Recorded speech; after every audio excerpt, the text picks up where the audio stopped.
마태복음 12장 1절에서 8절 말씀입니다. 그때 예수께서 안식일에 밀밭 사이로 가실새 제자들이 시장하여 이삭을 잘라 먹으니 바리새인들이 보고 예수께 고하되 보시오 당신의 제자들이 안식일에 하지 못할 일을 하나이다. 예수께서 가라사대 다윗이 자기와 그 함께한 자들이 시장할 때 한 일을 읽지 못했느냐. 그가 하나님의 전에 들어가서 제사장 외에는 자기나 그 함께한 자들이 먹지 못하는 진설병을 먹지 아니하였느냐. 또 안식일에 제사장들이 성전 안에서 안식을 범하여도 죄가 없음을 너희가 율법에서 읽지 못했느냐. 내가 너희에게 이르노니 성전보다 더 큰 이가 여기 있느니라. 나는 자비를 원하고 제사를 원치 아니하노라 하신 뜻을 너희가 알았다면 무죄한 자를 죄로 정치 아니하였으리라. 인자는 안식일의 주인이라 하시니라. 아멘. 오늘 본문에 기록된 바대로 안식일 논쟁이 벌어졌습니다. 안식일에는 아무 일도 하지 못하게 되어 있는데 예수님의 제자들이 밀밭을 걸어가면서 그 이삭을 잘라 먹은 것이 시비의 발단이 된 것입니다.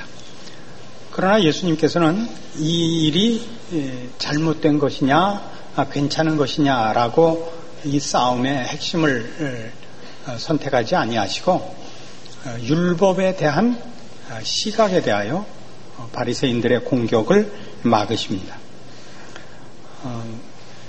말하자면 다윗도 제사장 외에는 먹지 못하는 진설병을 먹었다. 또 안식일에 제사장들이 성전 안에서 일을 하는 법이다 하면서 이 말하자면 안식일로 대표된 율법은 그 율법의 정신이 무엇이냐 하는 것을 이해하는데 초점이 있어야지 그것으로 심판을 행사하는 것으로 초점을 삼으면 안 된다 하는 것이 초점입니다. 출애굽기 20장에 가시면 안식일에 관하여 처음에 요구된 10계명에서 요구된 그 뜻은 이것이었습니다. 출애굽기 20장 8절입니다. 출애굽기 20장 8절 안식일을 기억하여 거룩히 지키라. 엿새 동안은 힘써 내 모든 일을 행할 것이나 제7일은 너의 하나님 여호와의 안식일인즉 너나 네 아들이나 네 딸이나 네 남종이나 네 여종이나 네 육축이나 네 문 안에 유하는 객이라도 아무 일도 하지 말라. 이는 엿새 동안에 나 여호와가 하늘과 땅과 바다와 그 가운데 모든 것을 만들고 제7일에 쉬었음이라. 그러므로 나 여호와가 안식일을 복되게 하여 그날을 거룩하게 하였느니라. 안식일을 쉬면서 구별하여 지켜야 하는 첫 번째 이유는 하나님께서 천지를 창조하셨다 하는 데 대한 그 표로서 그렇게 하도록 요구받고 있습니다. 우리에게 아무것도 하지 말라 하는 것은 천지를 만드는 일에 인간은 개입된 게 없다 이겁니다. 인간이 이 온천한 만물을 만드는 일에 무슨 그 권리가 없다 하는 뜻이죠. 하나님 홀로 이 세상을 만들었다 하는 뜻으로 쉬도록 되어 있습니다. 그러나 신명기 5장에 가면 이 안식일에 포함되는 사상이 조금 더 넓어져서 신명기 5장에는 이런 내용이 이제 포함됩니다. 구약성경 269페이지 신명기 5장 12절 여호와 너의 하나님이 네게 명한 대로 안식일을 지켜 거룩하게 하라. 엿새 동안은 힘써 네 모든 일을 행할 것이나 제7일은 너의 하나님 여호와의 안식일인즉 너나 네 아들이나 네 딸이나 네 남종이나 네 여종이나 네 소나 네 낙이나 네 모든 육축이나 네 문 안에 유하는 객이라도 아무 일도 하지 말고 네 남종이나 네 여종으로 너같이 안식하게 할지니라. 너는 기억하라. 네가 애굽 땅에서 종이 되었더니 너의 하나님 여호와가 강한 손과 편팔로 너를 거기서 인도하여 내었나니 그러므로 너의 하나님 여호와가 너를 명하여 안식일을 지키라 하느니라. 신명기 5장에 나오는 안식일의 개념은 창조의 그 내용만이 아니라 구원의 내용이 포함됩니다. 출애굽 사건, 이스라엘 백성이 그 종되었던 땅에서 해방된 이래는 사람들의 힘으로 이루어진 것이 아니라 하나님의 능력과 은혜로 된 것이라 하는 뜻으로 안식일을 명하여 거룩히 지키라 하는 요구가 성립된다고 합니다. 그래서 안식일을 지키는 일에 우리가 아무 일도 하지 않도록 요구를 받는 것은 처음에 말씀드린 대로 창조에서 하나님 홀로 이 세상을 만들었고, 우리의 구원에 있어서 이제 신약적으로 얘기를 하면 죄와 사망의 권세에서 구원함 받는 일에 우리가 아무런 힘을 쓴 것이 없고 하나님 홀로 그의 능력과 은혜와 지혜로 우리를 구원하셨다 하는 뜻입니다. 이것이 왜 이렇게 장황하게 설명이 되어야 하느냐 하면, 말하자면 이것이 다 하나님의 거룩하심이 드러날 뿐만 아니라 그 거룩하심이 인간에게 은혜를 베풀며 구원을 베푸는 일에 쓰여졌다는 것을 놓치지 말라, 이런 뜻입니다. 하나님이 천지를 창조하실 때도 모든 만물을 만드시고 맨 마지막에 인간을 만드셔서 인간으로 하여금 하나님이 지으신 모든 땅을 다스리며 그 안에서 복되게 살도록 허락을 받습니다. 구원 문제야 물론 더더욱 인간을 그 속박과 비극과 고난에서 구원해내시는 일이죠. 그래서 마가복음 2장에 가시면 지금 우리 마태복음 12장에서 다루고 있는 이 안식일 논쟁을 마가복음 2장에서는 이렇게 마태복음에 없는 단어를 하나 붙입니다. 2장 23절입니다. 안식일에 예수께서 밀밭 사이로 지나가실새 그 제자들이 길을 열며 이삭을 자르니 바리새인들이 예수께 말하되, 보시오, 저희가 어째 안식일에 하지 못할 일을 하나이까? 예수께서 가라사대, 다윗이 자기와 및 함께한 자들이 핍절되어 시장할 때 한 일을 잊지 못하였느냐? 그가 아비아달 대제사장 때에 하나님의 전에 들어가서 제사장 외에는 먹지 못하는 진설병을 먹고 함께한 자들에게도 주지 아니하였느냐? 또 가라사대, 안식일은 사람을 위하여 있는 것이요 사람이 안식일을 위하여 있는 것이 아니니 이러므로 인자는 안식일에도 주인이니라. 이건 놀랍죠? 안식일이 사람을 위하여 있는 것이지 사람이 안식일을 위하여 있지 않다, 이겁니다. 이거야말로 우리가 기독교 신앙에서 놓쳐서는 안 되는 가장 중요한 원리일 것입니다. 하나님은 인간을 위하여 존재하십니다. 그게 인간이 주인이고 하나님이 그 하인이다 하는 뜻에서가 아니고, 하나님이 인간에 대해서 가지고 계시는 기본적인 마음을 말하는 것입니다. 하나님은 우리 인간을 하나님의 형상대로 만드시고 복 주셨으며 하나님이 지은 모든 만물을 다스리도록 특별한 권리를 허락하셨습니다. 범죄한 인간을 구하기 위하여 그의 아들을 십자가에 매다셨습니다. 하나님은 사람들을 편들고 있습니다. 우리를 사랑하십니다. 은혜를 베풀기를 원하시고 심판하시는 것을 원치 않으십니다. 이게 기본적인 하나님이 인간에 대하여 가지시는 뜻이요, 마음이요, 의지입니다. 우리는 이것보다는 언제나 뭘 생각하느냐면 하나님이 대원칙으로만 등장을 해요. 하나님은 힘은 갖고 계시지만 이런 애정을 가지신 인격자, 감정이 있고 무슨 소원이 있으신 이런 분으로는 생각을 안 하고, 하나님은 무인격자고 무정한 분으로 등장을 하기 일쑤입니다. 그래서 기독교 신앙이라는 것이 이런 무정한 법칙에 의해서 좌우되는 것 같이 옳다 틀렸다 라는 기준 외에는 갖지 않는 일을 참 많이 봅니다. 그래서 자신의 신앙을 확인하는 것이 다른 사람들의 잘못된 것을 지적하는 것이 다인 경우가 많습니다.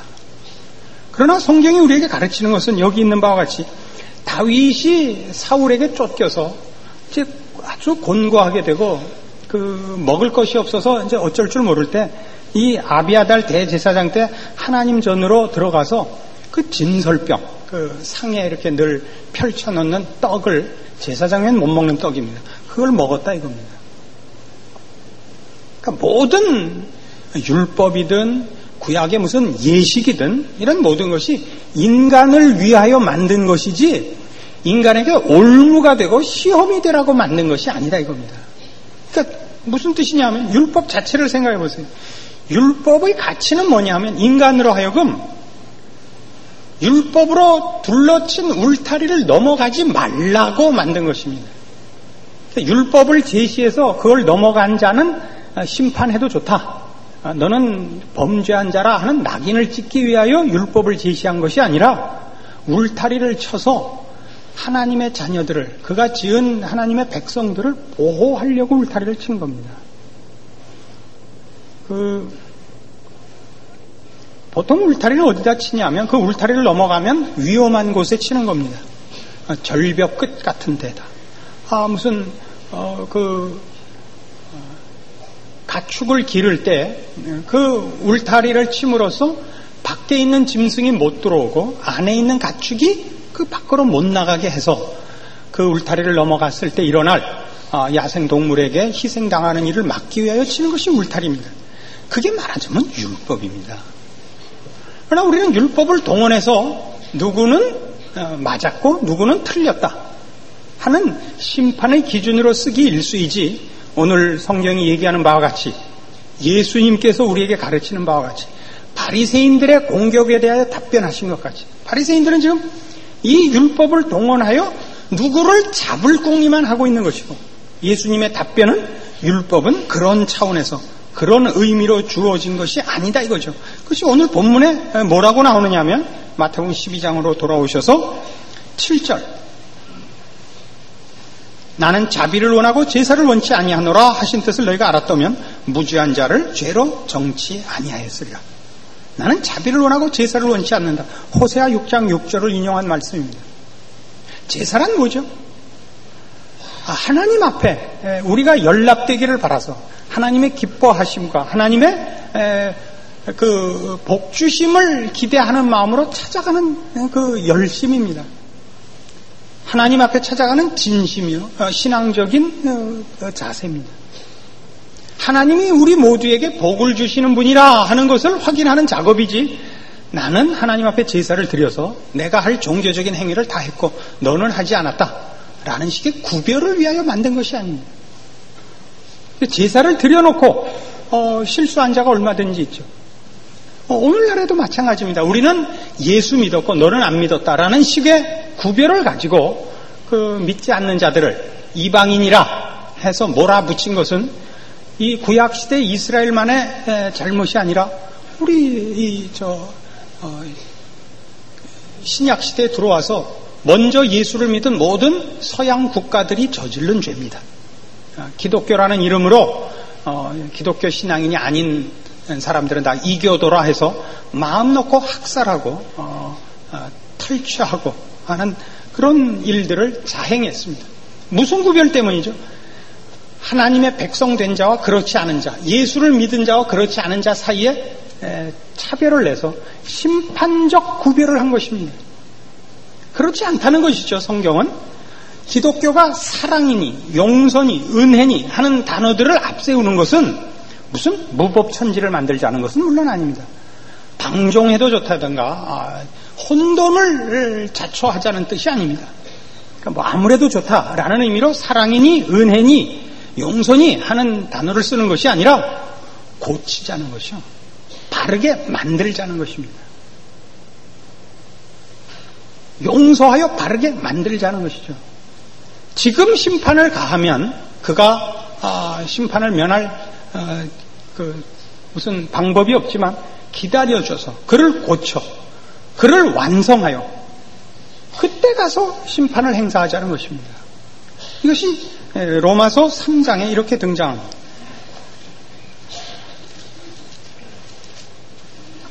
로마서 3장 21절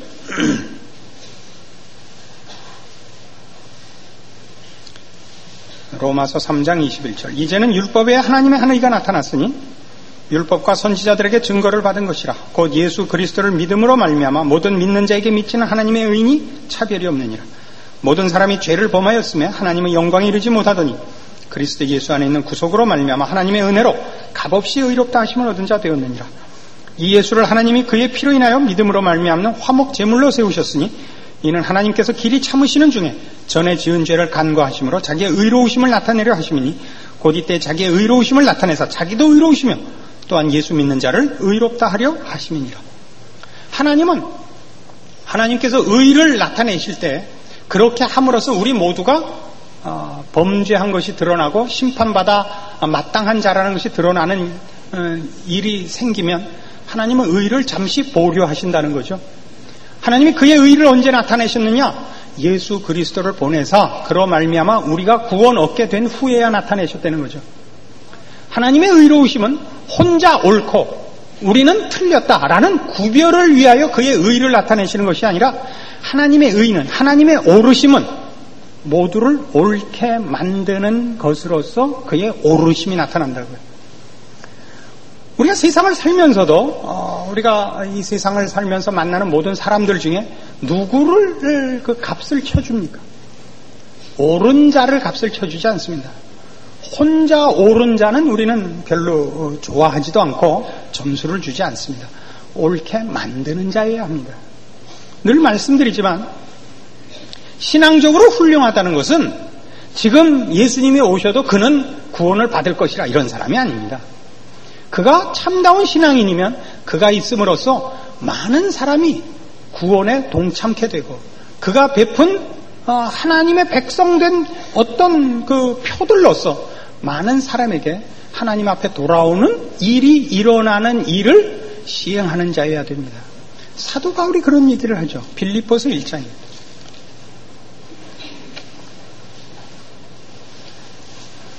빌립보서 1장 20절 신약성경 318페이지 빌립보서 1장 20절입니다. 나의 간절한 기대와 소망을 따라 아무 일에든지 부끄럽지 아니하고 오직 전과 같이 이제도 온전히 담대하여 살든지 죽든지 내 몸에서 그리스도가 존귀히 되게 하려 하나니 이는 내게 사는 것이 그리스도니 죽는 것도 유익함이니라. 그러나 만일 육신으로 사는 이것이 내일의 열매일진데 무엇을 가릴는지 나는 알지 못하노라. 내가 그 두 사이에 끼었으니 떠나서 그리스도와 함께 있을 욕망을 가진 이것이 더욱 좋으나 그러나 내가 육신에 거하는 것이 너희를 위하여 더 유익하리라. 내가 살 것과 너희 믿음의 진거와 기쁨을 위하여 너희 무리와 함께 거할 이것을 확실히 아노니 내가 다시 너희와 같이 있으므로 그리스도 예수 안에서 너희 자랑이 나를 인하여 풍성하게 하려 함이라. 신앙인의 가치가 뭐냐? 그 신앙인의 존재의 가치가 뭐냐? 그가 존재함으로써 더 많은 사람에게 하나님의 은혜가 나누어지는 것입니다. 자기 혼자 오르면 다가 아닙니다. 이 율법에 대한 오해, 신앙에 대한 오해가 자칫 잘못하면 쟤는 틀렸고 나는 옳아요라는 식으로 가기 바쁘다 이겁니다. 그런 것이 아니고 그가 있으면서 더 많은 사람에게 은혜가 나누어져야 한다고요. 바울의 얘기가 뭐예요? 난 죽는 게 더 좋다. 감옥에 갇혀서 온갖 고생을 다 하고 있습니다. 죽는 게 더 좋습니다. 죽으면 주님 품 안에 갈 것이니까.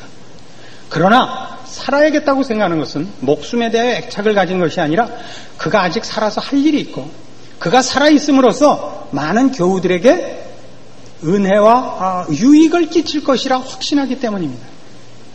최소한 이 빌립보 교인들에게 사도 바울은 아직 살아있어야 할 가치가 있기 때문에 나는 살아야겠다라는 의지를 갖게 하는 것입니다.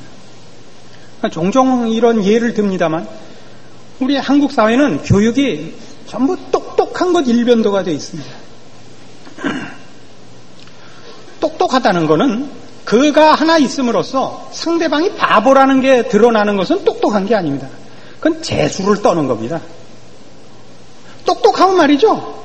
똑똑지 않은 모든 사람이 이 똑똑한 사람으로 인하여 혜택을 받아야 그게 똑똑한 겁니다.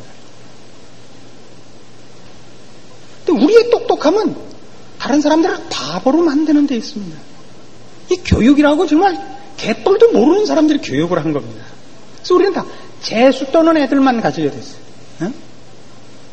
애들이 무슨 남의 이 부족한 것을 감춰주고 짐을 나눠주고 용서해주고 기다리는 건 없어요. 그래서 톡톡 튀는 게 다예요. 톡톡 튀는 건 벼룩밖에 없어요. 쓸모없는 사람을 만들었다. 돈이 있다고 그럽시다. 여러분 그 돈을 좀 가지셨는지 뭐 각각 돈은 안만 가져도 가졌다고 보통 안 느낍니다만은 돈이 있으면 뭘 혜택을 베풀어야 되는지 혼자 쓰지 마세요. 만나면 여러 사람이 만나면 밥값 좀 내세요. 차값 좀 내고 돈 좀 가진 사람 밤낮 이렇게 재수를 떨어요. 이거 얼마짜리 같아? 이거 길 가다가 2,000원 주고 산 거야. 자기는 검소하게 산다는 거야. 그 밥값을 안 내, 이 왼수가. 밥값은 늘 돈 없는 사람이네요. 그래서 물론 돈이 없었겠지만 가졌으면 밥값 혜택을 해야죠. 어쩌다 같이 길 가다가 길에서 괜찮은 물건 보면 하나 더 사줘야죠. 벙어리 장갑이라도 하나. 에? 이게 신앙이라고요. 이게 신앙이라고. 혼자 가지 않는 거예요. 혼자 옳거나 혼자 복 받는 데 가지 않아요. 같이 가는 거예요. 심지어 이웃을 복 받게 하기 위해 내가 믿져도 좋다고 생각을 하는 거예요. 그게 십자가의 정신이에요. 로마서 4장에 가시면 예수님은 십자가 사건을 이렇게 설명을 해요.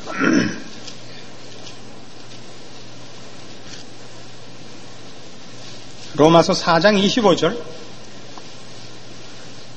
예수는 우리 범죄함을 위하여 내어줌이 되고 또한 우리를 의롭다 하심을 위하여 살아나셨느니라. 예수님은요, 두 가지 일을 하세요. 하나는 우리 죄 대신 죽으세요. 죄값은 사망이에요.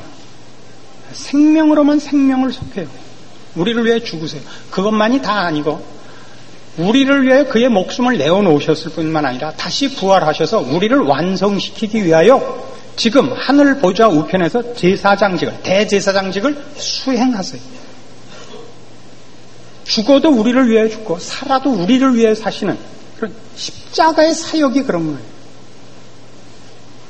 지금도 우리를 위하여 하나님 앞에서 우리를 위해 간구하시는 분으로 히브리서에 얼마나 잘 설명되어 있는가 몰라요. 이게 십자가 정신입니다.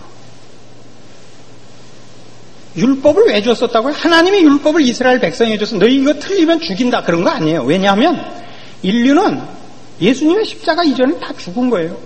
십자가 없이는 아무도 살지 못해요. 우리의 인류의 조상 아담과 하와가 범죄했을 때 하나님 앞에서 끊쳐지고 사망의 자리에 갔어요. 스스로 자초한 심판의 자리에 갔습니다.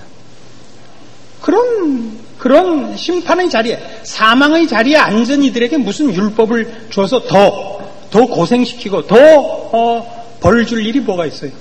율법도 은혜인 이유는 바로 여기 있어요. 율법을 주어 뭐가 죄인지 우리에게 알게 하시는 거예요. 갈라디아서에서는 그래서 이것이 몽학선생이라 그래요. 몽학선생은 뭐냐면 옛날에 학교까지 그 주인의 자제들을 이렇게 데려다 주는 하인들을 말해요. 율법으로 인하여 우리는 죄를 깨닫고 우리의 구원을 위하여 우리가 속수무책인 것을 자인케 합니다. 그게 율법의 정신이죠. 예수님께서 바리새인들을 향하여 하는 율법의 정신이 뭐냐라고 저들의 그 비난과 공격에 대해 하신 답입니다. 우리 오늘 모두가 가져야 되는 거예요. 예수를 믿는 가치가 뭐냐? 예수를 믿는 정신이 뭐냐? 이겁니다. 물론 우리가 먼저 옳아야죠. 우리의 옳은 것으로 인하여 우리는 이제 모든 사람들에게 이 옳은 자리에 오도록 하는 일에 부름을 받고 있는 거예요. 내가 만나는 모든 사람을 옳게 하기 위하여 십자가를 져야 되는 거예요. 저들이 옳게 되기까지 우리는 쉬지 않으며 포기하지 않으며 외면하지 않으며 우리의 정성을 다하여 저들을 옳게 하기 위한 우리의 책임을 다하리라 작정케 하는 게 신앙의 정신이라고요. 우리는 먼저 은혜를 입어서 먼저 하나님을 알고 하나님의 백성이 됐죠. 세상에 나가면 안 믿는 사람은 믿는 사람보다 훨씬 많죠. 저들 앞에 우리가 믿어서 가지는 하나님의 은혜를 내가 있는 곳에 허락받게 하사 나만 아니라 모두가 은혜 입게 하는 것. 소돔 고모라를 멸망시킬 때 하나님이 하신 말씀, 아브라함의 요청에 의하여 낮춘 숫자, 거기 의인 10명이 있으면 내가 그들을 인하여 소돔 고모라를 멸하지 아니하리라. 이겁니다. 내가 있음으로써 이 시대와 이 나라와 이 백성이 멸망받지 않고 은혜를 입게 하는 것, 그것이 신자된 책임이라고요. 여러분이 존재하고 여러분이 발언하고 행동할 이유요 내용인 것이라고요. 여러분의 행동과 발언과 존재의 가치와 영향이 이 하나님의 은혜를 도입하기 위하여 있다는 것을 아는 것, 여기에 신자된 정당한 내용의 책임이 있는 것입니다. 우리는 하루빨리 주님께서 오셔서 우리 좋게 빨리 더 이상 고생하지 않고 우리를 천국으로 데려가시고 저 악당들은 빨리 지옥 불못에 던져주십시오. 이런 식의 발상밖에 가지지 못합니다. 우리 편이라는 건 지금 시점에서의 우리 편밖에 없습니다. 아니요. 하나님에게는 전 인류와 전 역사가 하나님의 백성으로 기대되어 있는 것입니다. 그래서 우리의 인생이라는 것은 바로 이런 은혜를 나누며 하나님이 나를 부르신 그 기적의 손길을 펼치시도록 내가 부름을 받고 있고 모두를 옳게 하는 것이 하나님의 뜻이며 기뻐하시는 마음이라는 것을 기억하여 그 순종하는 마음으로 우리의 인생을 사는 것입니다. 여러분이 있는 곳에는 바로 이 은혜와 기적과 하나님의 백성으로 돌아서는 간증들이 넘쳐나는 인생이 되어야 할 것입니다. 기도하십시다. 하나님 아버지 은혜를 감사드립니다. 하나님의 백성된 우리의 복들과 책임을 다시 한번 확인합니다. 우리가 은혜로 하나님의 자녀가 된 것 같이 우리가 존재하고 우리가 살고 우리가 행동하는 그 우리의 삶의 현장에서는 바로 이 옳게 만드는 역사가 이루어져야 된다는 것을 확인합니다. 심판의 생각은 묻어놓고 긍휼과 자비와 은혜와 용서와 사랑을 모든 영혼 앞에 찾아가며 그런 손길 속에서 역사하시는 하나님의 기적을 누리게 하여 주시옵소서. 예수님 이름으로 기도합니다.